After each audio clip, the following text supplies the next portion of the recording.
who was who's still from New York, but you know, you live here now. Yeah. So you kind of went on about your life, right? Tell me, how did you come to the point of writing this book, and what were the circumstances that was the aha moment that you said, I have to write about this? And it's pretty traumatic in the book, and I've read that, but I want you to explain that for our viewers. Okay, well, my husband and I were in the process. We had done foster care, and we had already adopted 2 or 3 kids at the time. We were in the middle of adopting 2 more girls. These are 2 girls. One had been in over 27 homes by the time she got to us. Wow. She's a very difficult child. And the other one was a problem child, you know, due to confidentiality. Can't go into what it was, out of respect for her. But social services came in on September 11th, 2003, and they said that they were taking my children out of the home, the ones that we were getting ready to adopt, and the 2 foster children that we had at the time. And I just remember driving up the driveway and seeing the caseworkers and knowing that feeling of when caseworkers are there and they have a certain look, you never forget that look. Right. You know, and they're unannounced. No matter how old you are. Yeah. And, you know, even as a mother, you know, I knew that look. I knew something was wrong, just driving right into the driveway. And coming into the house, and then, you know, and it was, you know, my husband was sobbing. You know, he had a hard time even looking at me, and I was just like, what happened? What happened? Is everybody okay?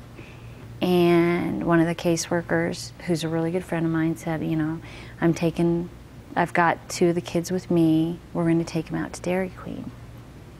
And yet then some more of the staff from the agency I was working with came in and sat down, and I was just scrambling. I was looking at everybody and asking what's going on, and I think they were just as dumbfounded. I mean, they were shocked. They didn't know what to say. Right. And then a new employee, pretty young woman, came, you know, sat next to me, and she said, Diana, we just heard that you have a mental, and I was like, what? What do I have? You know? And she said, well, you have multiple, and I went, multiple personalities. Is that what you're talking about? You know? And she said, yeah, we're going to have to take the kids out and evaluate the situation to see if you're a stable mother, you know. And you had them to adopt these kids. You had them for some time. Oh, we'd been doing this for 16 years. Yeah. Yeah. And so successfully taking top 10 criminals state of Colorado. So they started packing up the kids' clothes in garbage bags. Yeah, and they did. They started just, you know, out of, I think it was more of the nervousness of the whole situation. Here I was, somebody who trained, led staffings, I was speaking, you know, they didn't know what to do. It was like all of a sudden they too were facing somebody and could not believe. Right.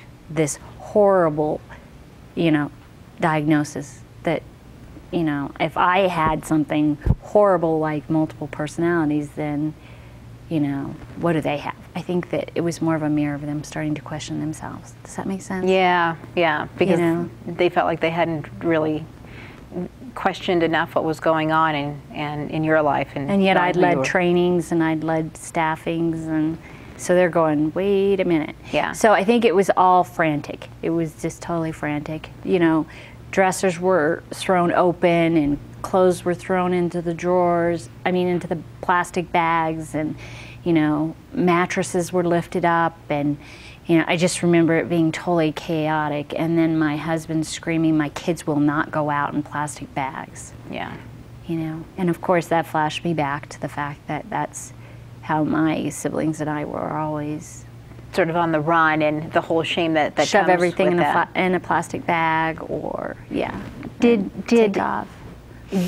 So that was the moment you said, I've got to do something about this and bring it to the surface so that people Right. aren't caught off guard, and then that's when you started writing the book. Yeah. Well, because she couldn't say the words. And then I looked at the other, some very good friends of mine, and nobody could say it. It was as if it was this horrible, horrible, like, disease, Yeah. And I was like, I'm okay. I'm fine. I don't understand. And that was the first time I really realized that what multiple personalities, that label, can really destroy people, and that's why they hide, And so instead of hiding, I went and really I got my journals. My oldest sister always told me, Diana, to make the nightmares go away, to make the monsters go away, write. So So I went and got all the journals that I had collected out of the back of my closet that I hadn't faced for years, and started to write